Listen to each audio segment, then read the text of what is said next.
Талай саңлақты шығарған Сарысудағы спорт мектебі апатты күйде тұр. Соңғы 50 жылдан бері жөндеу көрмеген нысанның қазіргі жағдайына жайылмалықтар алаңдап отыр. Мұндағылар мәселенің мән-жайын айтып, табалдырық тоздырған. Алайда шеттегі шетін мәселе шешімін таппай келеді. Толығырақ тілшілер қатыссын.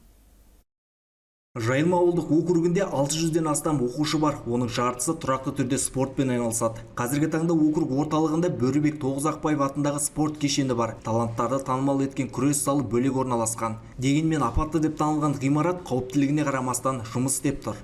Мынау кіші зал ескі ғой, енді жаңартады деп отыр ғой. Күрес залы ше. Апат жағдайда неғылған, оны ремонт жасаймыз деді, сүріп тастап басқасын саламыз деді, келген адамдар әртүрлі айтып кетеді.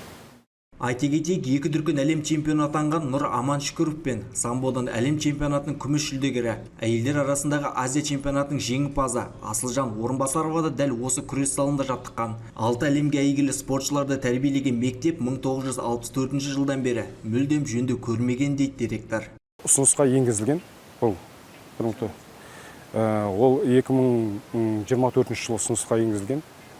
Бұл мекемен бергенбіз ұсынысқа. Күрделі жөндеуден өткен жоқ.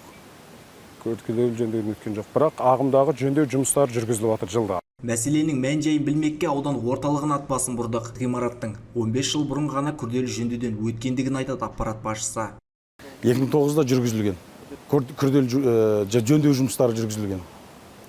Осылайша спорт мектебі директоры мен әкім аппараты басшысының жауабы екіге бөлінді. Ал 2007 жылдан бері нысанды теңгерімнен алған спорт басқармасы проблемаға қатысты тіс жармады. Нақтырақ айтсақ, орынбасарын орнынан таппадық. Ал әзірге қабырғалар жарылып, терезелері пакетпен қапталған күрес залында 100-ге жуық бала 2 ауысымда дзюдо, грек-рим және қазақ күресіне жаттығып жүр. Қанат Күзберген, Мейрамбек Сағынов, Елдар Түстікбай, 24 News.